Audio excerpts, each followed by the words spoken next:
நம்ம desktop computer வந்து power on ஆகிறது இல்லைன்னா ஃபஸ்ட்டு செக் பண்ண வேண்டிய விஷயம் பார்த்தீங்கன்னா இந்த எஸ்எம்பிஎஸ் தான். இந்த எஸ்எம்பிஎஸ்ஸை தனியாக எப்படி செக் பண்ணுறதுங்கிறத இந்த வீடியோவில் பார்க்க போகிறோம்.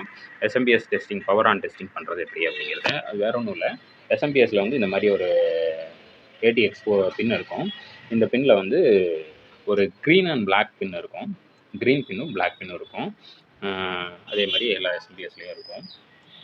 இதை நீங்கள் என்ன பண்ணுறீங்கன்னா, இந்த க்ரீனு பிளாக்கையும் ஷார்ட் பண்ணுறதுக்கு வேண்டி இந்த மாதிரி ஏதாச்சும் ஒரு சின்ன ஒயர் பீஸ் வச்சு இந்த மாதிரி க்ரீனு பிளாக்கையும் ஷார்ட் பண்ணி விட்டுருவோம்.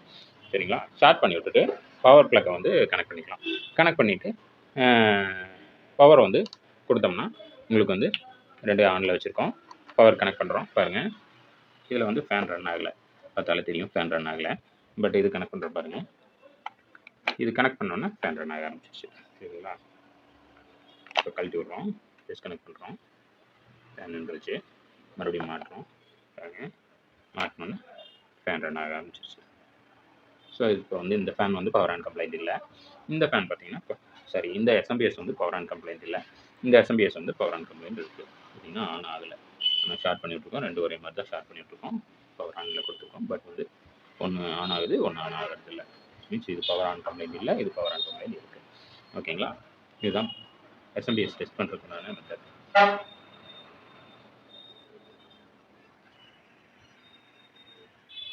நம்ம எஸ்எம்பிஎஸ்ஸை சேஞ்ச் பண்ணலாம் அல்லது சர்வீஸ் பண்ணிக்கலாம். சர்வீஸ் பண்ணுற மாதிரி இருந்தால் சிம்பிள். எஸ்எம்பிஎஸ் எப்படி ரிமூவ் பண்ணணும், என்ன மாதிரி கம்ப்ளைண்ட் வரும், எப்படி சர்வீஸ் பண்ணணுங்கிறது இந்த வீடியோவில் பார்க்கலாம். பாருங்கள்.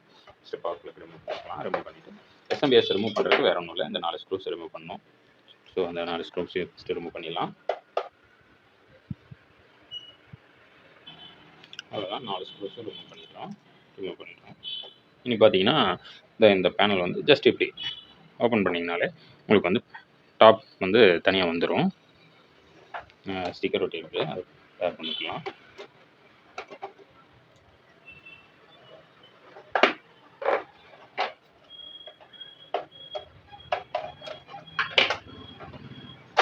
அவ்வளோதான். எஸ்எம்பிஎஸ் ரிமூவ் பண்ணுறது இவ்வளோதான் விஷயம். ரிமூவ் பண்ணோன்னா ஃபஸ்ட்டு செக் பண்ண வேண்டிய விஷயம் பார்த்தீங்கன்னா, இந்த பவர் சர்க்யூட்டுக்கு இங்கேருந்து அவுட்புட் வந்து கரெக்டாக போகுதான்னு, ஒயர்லாம் ஸ்ட்ராங்காக இருக்கான்னு செக் பண்ணிக்கோங்க. இதில் வந்து போர்டில் கனெக்ட் ஆகிற ஒயர்ஸ் வந்து கரெக்டாக கனெக்ட் ஆகிருக்கான்னு செக் பண்ணிக்கோங்க. இது கரெக்டாக இருந்துச்சுன்னா அடுத்தது பார்த்தீங்கன்னா இந்த கெப்பாசிட்டர் தான் செக் பண்ணுவோம். கெப்பாசிட்டர் பார்த்தீங்கன்னா பல்ஜாக இருக்கிற மாதிரி இருக்கும். பல்ஜாக இருந்துச்சுன்னா அந்த பர்டிகுலர் கெப்பாசிட்டர் மட்டும் பஸ்ட்டாக இருக்கா இல்லை பல்ஜாக இருக்கான்னு பார்த்துக்கங்க. இது பார்த்தீங்கன்னா இந்த கெப்பாசிட்டர் பார்த்தீங்கன்னா தெரியும்.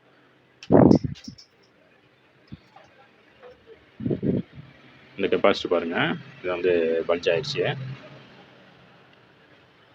இப்போ அந்த பர்டிகுலர் கெப்பாசிட்டர் மட்டும் என்ன ரேஞ்சுங்கிறது அதிலே பார்த்துக்கலாம். நம்ம கெப்பாசிட்டரோட வேல்யூ வந்து அதிலேயே இருக்கும். அந்த வேல்யூ என்னென்னு நோட் பண்ணிவிட்டு அதை பக்கத்தில் இருக்கிற ஏதாச்சும் ஒரு எலக்ட்ரானிக் ஷாப்பில் போய் அந்த கெப்பாசிட்டரை மட்டும் வாங்கிட்டு வந்து சால்டரிங் வச்சிங்கன்னா உங்களுக்கு மேக்ஸிமம் ப்ராப்ளம் சால்வ் ஆயிரும். அடுத்தது பார்த்தீங்கன்னா அதில் இருக்கிற ஃபியூஸ் செக் பண்ணணும். ஃபியூஸ் நல்லா இருக்கா இல்லையான்னு செக் பண்ணிவிட்டு ஃபியூஸ் போயிருந்தால் ஃபியூஸ் மட்டும் சேஞ்ச் பண்ணுற மாதிரி இருக்கும். அவ்வளோதான். நம்ம கெப்பாசிட்டர் ப்ராப்ளம் செக் பண்ணிட்டோம், கெப்பாசிட்டர்லாம் எதுவும் ப்ராப்ளம் இல்லை அப்படின்னா நம்ம போர்டை ரிமூவ் பண்ணி செக் பண்ணிடலாம். போர்டை ரிமூவ் பண்ணுறது ஸ்க்ரூஸ் இருக்கும், ஒரு 4 ஸ்க்ரூஸ் வரும் போர்டில். அந்த 4 ஸ்க்ரூஸையும் வந்து ஃபுல்லாக ரிமூவ் பண்ணணும் ஃபஸ்ட்டு. அவ்வளோதான், 4 ஸ்க்ரூவும் ரிமூவ் பண்ணிட்டோம். ரிமூவ் பண்ணதுக்கப்புறம் கொஞ்சம் இந்த பேனில் வந்து கொஞ்சம் பென் பண்ணி வச்சுட்டு போர்டை எடுத்துடலாம். போர்டு எடுத்துகிட்டு இந்த பேக் சைடு வந்து க்ளீன் பண்ணிக்கங்க. க்ளீன் பண்ணிவிட்டு நீங்கள் வந்து சால்ட்ரிங் ஏதாச்சும் போயிருக்கான்னு ஃபஸ்ட் செக் பண்ணணும்.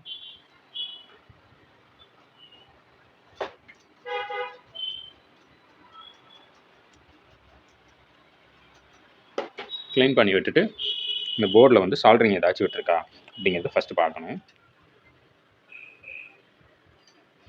இந்த எஸ்எம்பிஎஸ்சில் பார்த்தீங்கன்னா உங்களுக்கு கெப்பாசிட்டர் தான் கம்ப்ளைண்ட்டு. ஸோ நம்ம கெப்பாசிட்டர் மட்டும் மாற்றினா போதுமானது. சால்ட்ரிங் எல்லாமே நீட்டாக தான் இருக்குது. இது எதுவும் சால்ட்ரிங்கும் எதுவும் விடலை, கெப்பாசிட்டரும் நல்லாயிருக்கு அப்படின்னா அடுத்த டெஸ்டிங் பார்த்தீங்கன்னா லைன் டெஸ்டிங்கு. லைன் டெஸ்டிங் எப்படி பண்ணலாங்கிறது இன்னொரு வீடியோவில் டீட்டெயிலாக காமிக்கிறேன். மதர் போர்ட் லைன் டெஸ்டிங் எப்படி பண்ணுறதுங்கிறத இந்த வீடியோ இதோட முடிச்சுக்கலாம். சால்வ் ஆனதுக்கப்புறம் மறுபடியும் அதே பேனல் வந்து கரெக்டாக ஃபிக்ஸ் பண்ணிக்கலாம் அதே பொசிஷனில்.